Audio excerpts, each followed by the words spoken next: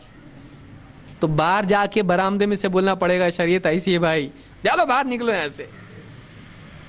بیوی کو نہیں منوا سکتا ہے آدمی.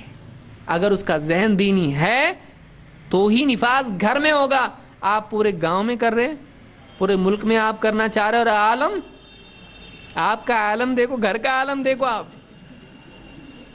لہذا کچھ چیزیں باتوں میں بہت ہی اچھی لگتی ہیں, لیکن واقعی اس کے عمل کرنے کا وقت جب آتا ہے تو نقصان ہوتا ہے. تو حکمت اور سمجھداری کے ساتھ میں کام کرنا بہت ضروری ہے. حکمت بے عملی کا نام نہیں ہے. حکمت یہ ہے کہ چلتے رہنا, لیکن کیسا, اس سپیڈ سے کہ پاؤں پھسل کے منہ کے بل نہیں گریں گے. بچہ آپ کا دوڑ رہا, آپ کیا بولتے, ارے ذرا آرام سے.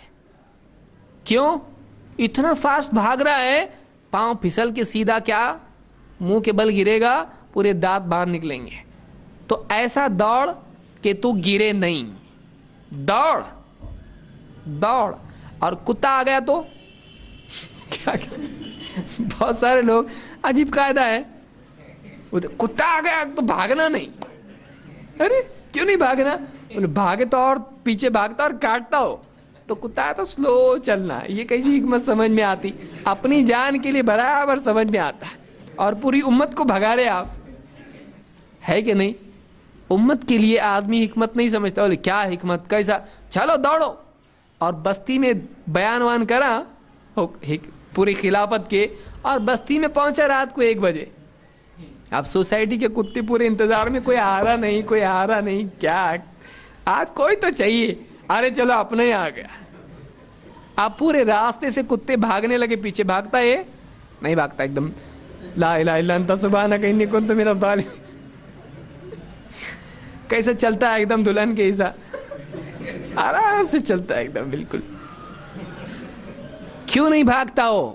اس لیے نہیں بھاگتا, اس لیے کہ اس وقت یہ اسٹریٹجی کام آنے والی نہیں ہے, کیونکہ میری سپیڈ ان سے زیادہ تو ہو نہیں سکتی, اور یہ کاٹیں گے تو ایک ساتھ سب مل کے کاٹیں گے, اور نقصان کس کا ہوگا, میرا.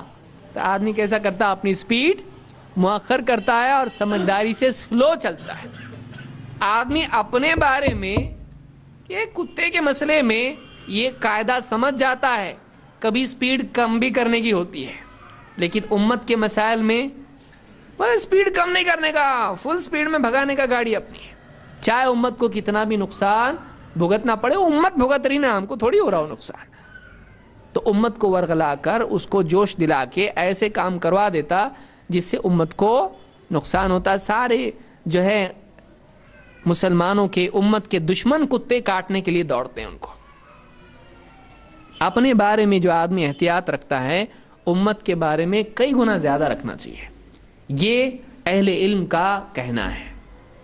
لیکن جذباتی آدمی نہیں سنتا, وہ گرے بعد سنتا, وہ گرے بعد نقصان ہوئے بعد. لیکن نقصان کے بعد ایک چیز, جب گلاس پھوڑ دیا آپ نے, آپ سمجھ میں آیا ہاں ایسا نہیں ہونا چاہیے, لیکن گلاس تو پھوڑ گیا نا آپ کا, اس کو آپ جوڑ سکتے ہو واپس, اب نقصان ہو گیا. نقصان کے بعد جو عقل مندی آتی ہے, اس سے نقصان کی بھرپائی ہوتی نہیں, اس کو فیوچر میں استعمال کیا جائے گا, لیکن ابھی تو نقصان ہو گیا, اور کبھی بڑا نقصان بھی ہو جاتا ہے. بہرحال تو یہ بات ہم نے سمجھی آج کہ ناسخ منسوخ کا مسئلہ کی وجہ سے بھی علماء میں اختلاف ہوتا ہے کہ ایک حکم تھا, دوسرا حکم آیا, اور پہلا حکم چونکہ شریعت کا ہی تھا اور دوسرا حکم بھی شریعت کا ہے, تو ایک عالم کو پہلا معلوم ہوتا ہے, دوسرا معلوم نہیں ہوتا ہے, اور وہ پہلے ہی پر عمل کرتا ہے, اور نیا حکم نہیں معلوم ہونے کی وجہ سے اس پر عمل نہیں کرتا ہے.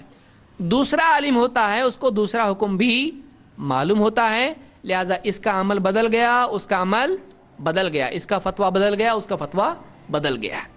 تو آئیے دیکھتے ہیں اس کی کیا مثال ہے. علقمہ اور اسود یہ دونوں تابعی ہیں. ان سے روایت ہے, کہتے ہیں انہما دخل علی عبداللہ, وہ عبداللہ کون ہے, یہ عبداللہ ابن مسعود. انہما دخل علی عبداللہ, یہ عبداللہ ابن مسعود رضی اللہ عنہ کے پاس گھر میں داخل ہوئے. فقال اصلی من خلفکم، انہوں نے ان سے پوچھا کہ جہاں سے تم آئے ہو تو ان لوگوں کی نماز ہو گئی، کیونکہ اس زمانے میں تو کوئی ٹائم ٹیبل اور گھڑی کا معاملہ نہیں تھا. تو ان سے پوچھا نماز ہو گئی؟ قال نعم، تو انہوں نے کہا کہ ہاں ہو گئی. فقام بینہما، تو یہ کھڑے ہوئے دونوں کے درمیان. وجعل احدہما عن یمینہ والآخر عن شمالہ، ایک کو دائیں طرف لیا اور ایک کو بائیں طرف کھڑا کیا. ثم رکعنا، اور نماز پڑھی. ثم رکعنا، اور پھر ہم نے رکوع کیا. فوضعنا ایدینا علی رکبنا، تو ہم نے اپنے ہاتھوں کو اپنے گھٹنوں پہ رکھا. رکوع میں کیا رکھتے ہیں؟ گھٹنوں پہ. فضرب ایدینا، تو عبداللہ ابن مسعود نے کیا کیا؟ ہمارے ہاتھوں پہ نماز ہی میں مارا، ہمارے ہاتھوں پر نماز ہی میں مارا اس طرح سے. ثم طبق بین یدیہ ثم جعلہما بین فخذیہ، اور اپنے دونوں ہاتھ جمع کیے اور اپنی دونوں رانوں کے درمیان اس کو ڈالا اس طرح سے. کیوں؟ شروع میں ایسے ہی تھا. شروع میں عمل کیا تھا؟ رکوع میں گھٹنوں پہ ہاتھ رکھنے کا نہیں تھا. شروع میں ایسا تھا کہ دونوں گھٹنوں کے درمیان، رانوں کے درمیان ہاتھوں کو جوڑ کے اس طرح سے ڈالیں گے. ثم طبق بین یدیہ، کچھ لوگ سوچ رہے ہوں گے ضعیف تو نہیں ہے روایت، مسلم کی ہے یہ. ثم طبق بین یدیہ ثم جعلہما بین فخذیہ، اور اپنے دونوں ہاتھوں کو دونوں رانوں کے درمیان ڈالا. فلما صلی قال ہاکذا فعل رسول اللہ صلی اللہ علیہ وسلم، جب نماز ہو گئی تو کیا کہا؟ اللہ کے رسول صلی اللہ علیہ وسلم ایسا ہی کرتے تھے، ایسا ہی کرتے تھے. یہ مسلم کی روایت ہے، صحیح مسلم میں حدیث موجود ہے. صحابی کون ہیں؟ عبداللہ ابن مسعود. اب انہوں نے اپنے دل سے عمل کیا ہے. آخر میں کیا فرمایا؟ اللہ کے رسول صلی اللہ علیہ وسلم ایسا ہی کرتے تھے، آپ نے ایسا ہی کیا. معلوم ہوا کہ نبی سے بھی یہ چیز کیا ہے؟ ثابت ہے. تو اور دوسرے جب گھٹنے پہ رکھ رہے تو یہ کیا کر رہے؟ مار رہے. یعنی ان کے نزدیک وہ صحیح ہے کہ غلط ہے؟ کیوں؟ کیسے معلوم پڑا غلط ہے؟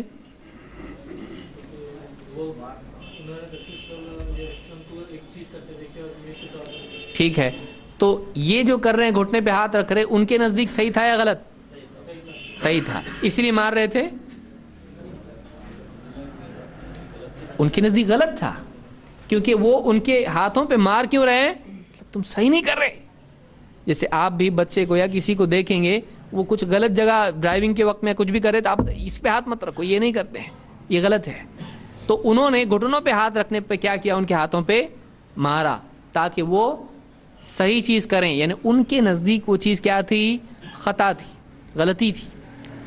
لیکن کیا ان کا اپنا عمل صحیح تھا؟ ہاں کہ نہیں؟ ان کے نزدیک صحیح تھا، لیکن صحیح تھا کیا؟ نہیں. کس سے ثابت تھا وہ صحیح تھا لیکن کیا ہو چکا تھا؟ منسوخ. کون بتایا آپ کو؟ آئیے دیکھتے ہیں. مصعب ابن سعد رضی اللہ تعالیٰ فرماتے ہیں، یہ سعد ابن ابی وقاص کے بیٹے ہیں، صلیت الی جنب ابی، میں نے اپنے والد صاحب کے بازو نماز پڑھی. جنب کہتے ہیں بازو میں، پڑوس میں ہی نماز پڑھی. فطبقت بین کفی، اب یہاں الٹا ہو رہا. انہوں نے کیا کیا؟ فطبقت بین کفی، میں نے، طبقہ کا مطلب ہوتا ہے طبق، ایک کے اوپر ایک ہونا. تو میں نے اپنے دونوں کفین کو کیا کیا؟ ایک دوسرے پر رکھا اس طرح سے. ثم وضعت ما بین فخذی، اور انہیں رکھا کہاں پر؟ اپنی رانوں کے درمیان، ویسا ہی جیسے کس نے کیا تھا؟ عبداللہ ابن مسعود نے. فنہانی ابی، تو میرے والد صاحب نے یعنی سعد ابن ابی وقاص رضی اللہ تعالیٰ نے مجھے اس سے منع کیا، نہیں ایسا نہیں کرنا ہے. وقال کننا نفعلہ فنہینا عنہ، ہم ایسا کرتے تھے لیکن ہمیں اس سے منع کر دیا گیا. وامرنا ان نضع ایدینا علی الرکب، اور ہمیں اس بات کا حکم دیا گیا کہ ہم اپنے ہاتھوں کو کہاں رکھیں؟ گھٹنوں پر. اس کو امام البخاری اور مسلم دونوں نے روایت کیا ہے. تو پچھلی بھی کہاں ہے؟ مسلم میں, اور یہ بھی کہاں ہے؟ بخاری اور مسلم میں. دونوں بھی صحیح ہے کہ ضعیف ہے کوئی ایک؟ دونوں بھی صحیح ہے. تو ان دو حدیثوں کو جمع کرنے سے بات کیا سامنے آئی؟ ایک چیز پہلے تھی, وہ کیا تھی؟ اس کو کیا کہتے ہیں؟ نہیں, اس مسئلے کو ناسخ منسوخ کا معاملہ کہیں گے. وہ جو عمل کرتے تھے اس کو کیا کہتے ہیں؟ تطبیق. اس کو کیا کہتے ہیں؟ اس کو یاد رکھیے, اس کو کہتے ہیں تطبیق. طبقہ سے ہے یہ. تو اس عمل کو دونوں ہاتھ جوڑ کے اس طرح سے رانوں کے درمیان رکھنے کو کیا کہتے ہیں؟ تطبیق. عبداللہ ابن مسعود رضی اللہ تعالیٰ عنہ تطبیق کرتے تھے, اور جو گھٹنے پہ ہاتھ رکھے اس کو منع کرتے تھے.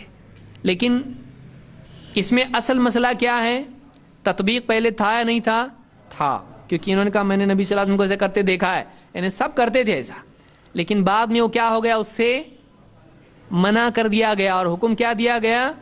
ہاتھوں کو کہاں رکھیں؟ تو علقمہ اور اسود جو کر رہے تھے وہ صحیح تھا کہ غلط تھا؟ صحیح تھا. تو ان دو روایتوں سے بات معلوم ہوئی کہ ان کے منع کرنے کی وجہ کیا تھی. ایک عالم اس سے منع کر رہا ہے, دوسرا عالم نہ صرف منع کر رہا ہے, مار رہا ہاتھ پہ. کہاں رکھتا ہے؟ ہاتھ گھٹنے پہ رکھتا ہے. کہاں رکھنا چاہیے؟ رانوں کے درمیان. تو یہ اس سے منع کر رہے ہیں, وہ اس سے منع کر رہے ہیں. ایسا ہو سکتا ہے؟ دونوں میں کون صحابی اور کون نہیں ہے؟ دونوں بھی صحابی ہیں, لیکن دونوں میں سے کس کی بات صحیح ہے؟ تو کوئی حنفی بھائی یا شافعی بھائی اگر یہ کہے صحابی سے کیسا غلطی ہو سکتی ہے, تو آپ بتائیں, ایک صحابی دوسرے صحابی کے عمل سے منع کر رہے ہیں, یہ صحابی ان کے عمل سے منع کر رہے ہیں, تو دونوں بھی منع ہیں یا دونوں بھی جائز ہیں؟ دو میں سے ایک ہی صحیح ہے نا. اور دونوں میں فیصلہ کس کی بات سے ہوگا؟